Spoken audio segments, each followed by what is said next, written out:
নমস্কার, প্রত্যেককে স্বাগত জানাই নেমু নিউজ ইউটিউব চ্যানেলে নতুন একটি ভিডিওতে। গরমের ছুটি নিয়ে নতুন নির্দেশ, শিক্ষা দপ্তর নতুন গাইডলাইন দিয়েছে। তো গরমের ছুটি নিয়ে নতুন নির্দেশে কি বলা হয়েছে এবং গরমের ছুটি কতদিন থাকবে তার তো একটা নোটিশ দেওয়া হয়েছিল, তারপরে নতুনও আবার একটা আপডেট চলে এসেছে। তো এই গরমের ছুটি কি আবারও বাড়তে চলেছে নাকি কিছুদিনের জন্য আবারও বিদ্যালয় খুলে দেওয়া হবে এবং সকালে স্কুল হবে, সমস্ত গুরুত্বপূর্ণ তথ্যগুলি আলোচনা করা হবে আজকের এই ভিডিওতে। তো অবশ্যই ভিডিওটি প্রথম থেকে শেষ পর্যন্ত দেখবেন। শিক্ষা দপ্তর কি জানিয়েছেন সেটা আমরা আলোচনা করব। তার আগে এই ভিডিওটিকে লাইক করুন এবং পরবর্তী আপডেটগুলি পেতে চ্যানেলটিকে সাবস্ক্রাইব করে পাশের বেল আইকনে অল প্রেস করে রাখুন। আপনারা অন স্ক্রিনে দেখতে পাচ্ছেন গরমের ছুটি নিয়ে নতুন নির্দেশ, জানুন শিক্ষা দপ্তরের নতুন গাইডলাইন। কি বলা হয়েছে এই সামার ভ্যাকেশনকে কেন্দ্র করে সেটা আলোচনা করব।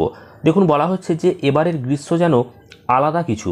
দিনের শুরুতেই সূর্যের তেজ আর দুপুরে বের হলে যেন আগুন ঝরছে আকাশ থেকে। শহর হোক বা গ্রাম, সব জায়গাতেই একটা অস্বস্তিকর পরিবেশ লক্ষ্য করা যাচ্ছে। এরই মাঝে শিক্ষার্থীদের জন্য বড় স্বস্তির খবর ছিল এই গরমের ছুটি। তবে প্রশ্ন উঠেছে এই ছুটি কত দিনের জন্য, কবে আবার স্কুল খুলছে এবং সেই সঙ্গে শিক্ষার্থীদের জন্য কোন কোন বিষয়ের ওপর জোর দেওয়া প্রয়োজন। যদিও স্কুল কবে খুলছে সেই নিয়ে একটা নোটিশ কিন্তু প্রকাশ করা হয়েছে শিক্ষা দপ্তরের তরফ থেকে, তবে তারই মাঝে নতুন কিন্তু একটি ঘোষণা চলে এসেছে যে গরমে ছুটির প্রয়োজনীয়তা কেন। তো প্রতি বছরই কিন্তু গ্রীষ্মকালে কিছু নির্দিষ্ট সময়ের জন্য স্কুল বন্ধ রাখা হয়। এর মূল উদ্দেশ্য ছাত্রছাত্রীদের স্বাস্থ্য সুরক্ষা, কারণ অত্যধিক গরমে ক্লাস করা শুধু কষ্টকর নয়, ক্ষতিকারকও। অনেক সময় ডিহাইড্রেশন, হিটস্ট্রোক, এমনকি অসুস্থতার নানান ঝুঁকিও কিন্তু থাকে। এবারও তার ব্যতিক্রম কিন্তু হয়নি। তাপমাত্রা 40 ডিগ্রি ছাড়িয়ে যাওয়ায় প্রশাসন আগেভাগেই সিদ্ধান্ত নেয় ছুটি দেওয়ার। তো কবে থেকে কবে পর্যন্ত স্কুলের ছুটি, বিশেষত যেটা আপনারা জানেন যে 30 এপ্রিল থেকে কিন্তু ছুটি শুরু হয়েছে। প্রথমে কিন্তু এই ছুটিটার মেয়াদ আরও পরে ছিল, কিন্তু এটা বাড়ানো হয়েছে এবং এই ছুটি 31 মে পর্যন্ত ছুটিটা চলবে। অর্থাৎ 1 জুন রবিবার আর 2 তারিখ সোমবার থেকে ফের স্কুল যে খুলবে তার একটা নোটিশ কিন্তু এসেছে অনেক আগেই। তো ছুটির শেষে পড়াশোনায় ফেরার জন্য যে প্রস্তুতি এবং এরই মাঝে যে একটা ক্লাস করানোর একটা চিন্তা ভাবনা, সেটা নিয়ে কিন্তু এবার আলোচনা করছি। তো ছুটি শেষে পড়াশোনায় ফেরার যে প্রস্তুতি, সেটা হচ্ছে লম্বা ছুটির পর ক্লাসের যে পড়াশোনা সেটাতে একটু মনোযোগ দিতে ছাত্রছাত্রীদের অসুবিধা হয়, বিশেষ করে নবম, দশম, একাদশ এবং দ্বাদশ শ্রেণীর পড়ুয়ারা। তো তাদের জন্য এই সময়টা কিন্তু খুবই গুরুত্বপূর্ণ, কারণ তারা আগামী বছর মাধ্যমিক এবং উচ্চ মাধ্যমিক পরীক্ষা দেবেন। তো তাদের জন্য সিলেবাস শেষ করাটা কিন্তু সবথেকে গুরুত্বপূর্ণ একটা বিষয়। তো ছুটি কাটলেও পড়াশোনাকে অবহেলা করা কিন্তু যাবে না। ছুটি চলাকালীন কিন্তু স্কুল থেকে যে প্রজেক্ট এবং হোমওয়ার্ক দেওয়া হয়েছে সেটা তো চলবেই, পাশাপাশি প্রয়োজন হলে কিন্তু অনলাইন ক্লাসের যে একটা ব্যবস্থা সেটা কিন্তু করা যেতে পারে, সেই নিয়েও কিন্তু শিক্ষা দপ্তর নতুন নির্দেশ দিয়েছে।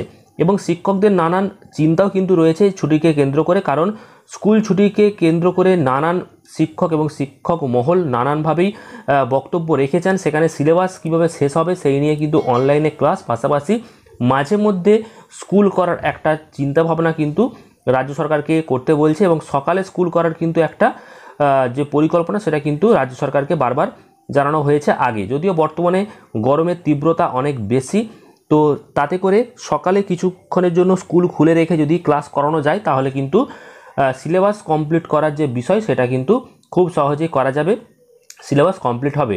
তো পরবর্তীতে আবহাওয়ার যে আবহাওয়া রয়েছে সেই আবহাওয়ার ওপর নির্ভর করেও কিন্তু শিক্ষা ব্যবস্থার যে রূপান্তর সেটাও কিন্তু বলা হয়েছে। অর্থাৎ অনলাইন হোমওয়ার্ক এবং প্রজেক্টের মধ্যে যেমন ছাত্রছাত্রীরা পড়াশোনার সঙ্গে একটা সংযোগ বজায় রেখেছে, তেমনই কিন্তু সকালে স্কুল এবং যে অনলাইনের পাশাপাশি যে সকালে স্কুলের যে হোমওয়ার্ক এবং সিলেবাস কীভাবে কমপ্লিট করানো যাবে, পড়াশোনার সঙ্গে কিন্তু ছাত্রছাত্রীদেরকে একটা অ্যাটাচ রাখতে চাইছে এবং বিভিন্ন শিক্ষক মহল সেটাই বলছে। যদিও 2 তারিখে স্কুল খুলবে এমনই ঘোষণা করা হয়েছে, কিন্তু সূত্র মারফত জানা যাচ্ছে যে কিছুক্ষণের জন্য বা কয়েক ঘন্টার জন্য যদি সকালে স্কুল করা যায় তাহলে কিন্তু জিনিসটা খারাপ হবে না, কারণ জুন মাসের 2 তারিখে যে স্কুল খোলার কথা বলা হয়েছে সেই সময় কিন্তু গরমের যে তীব্রতা সেটা অনেকটাই বেশি থাকে এবং অনেকেই জানাচ্ছে যে 2 তারিখে হয়তো স্কুল খুলবে না, পরবর্তীকালে হয়তো 1 সপ্তাহ করে স্কুল ছুটি কিন্তু বাড়তেই থাকবে, কারণ সেই মুহূর্তে সূর্যের তেজ আরও বেশি বাড়বে এবং গ্রীষ্ম কিন্তু তখন আরও প্রখর হবে।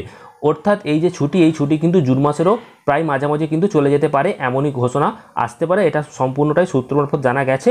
তো গরমের ছুটিকে কেন্দ্র করে পরবর্তী আবারও নতুন আপডেট আসবে। তো অবশ্যই আপনারা চ্যানেলটিকে সাবস্ক্রাইব করুন। ভিডিওটি ভালো লাগলে প্রচুর পরিমাণ লাইক এবং শেয়ার করে দিন। ধন্যবাদ।